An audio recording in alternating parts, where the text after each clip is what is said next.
All right, take two. All right, so this video is to a guy that's just now commenting on my don't hit your dog video.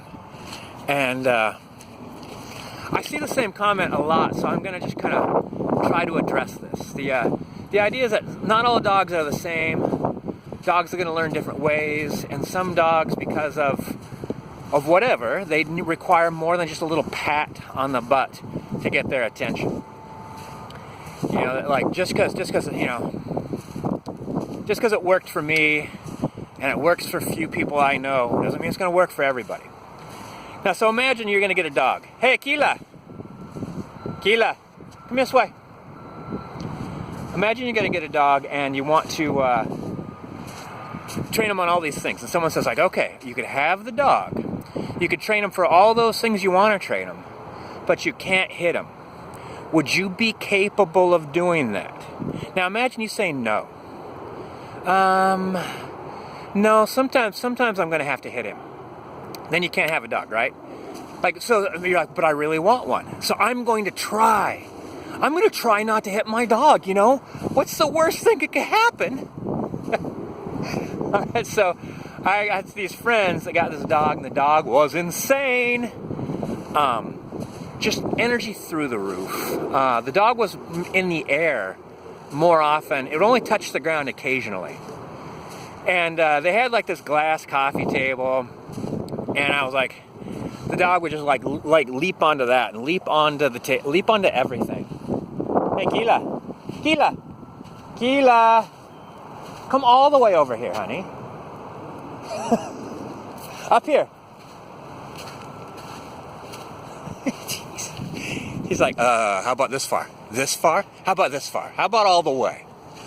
Don't make me hit you in front of everybody. Alright, so this dog launching itself all over the place. And that was fine, except for this glass coffee table. So they got a little squirt gun, and they put it on the table. And every time the dog started running towards the table, they got out the squirt gun and squirted the dog. And the dog's like, oh my God, I don't like that. And then he'd move away from the table, and then they'd call him up onto the couch, or they'd switch over to a chair and call him up on the chair. That was fine. So basically they're like, table, no, but you can jump up on things. You could jump up on the couch, you could jump up on this chair. And that happened, so this insane dog that like totally couldn't control itself, within the week would not jump up on the table. And they just they left the squirt gun on the table for like a couple months. And the dog would see the squirt gun and like make a big circle around the squirt gun. And then eventually they moved the squirt gun away, and the dog's like, by now the dog's like, table's off limits. Same puppy, same energy level. Here's the other thing, the dog like would not settle down. And if they sat down for dinner or something like that, the dog would just go even more berserk because it wasn't getting enough attention. And like dog walks, same thing with my dog. Dog walks were not cutting it. I'd take my dog for a 6-hour dog walk, that would just get him more energized. So they got this baby ring, this fence, and they put the baby ring and his bed in the middle of it. There's really like, the dog will go around.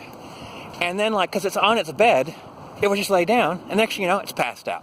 The dog is exhausted. It's the mental stimulation. So physically, the dog's tired. Same thing with my dog. So like, it had a little bit of containment, and then conked out. So yeah, they never had to hit their dog. They would have thought that it was ridiculous. They would have thought it was amateur, and they would have thought it was uncool, man. Yeah, sure. Once again, your dog will learn and change its behavior if you hit it when it runs to a table. And it'd be the same thing if you showed up for your work late and your boss punched you in the head. So, yeah, I mean, if that's how you want to learn, if you want your boss to hit you, let your boss know that that's cool. If you don't think that's cool for your boss to hit you in the head, because your boss is smart, you're smart, act like it.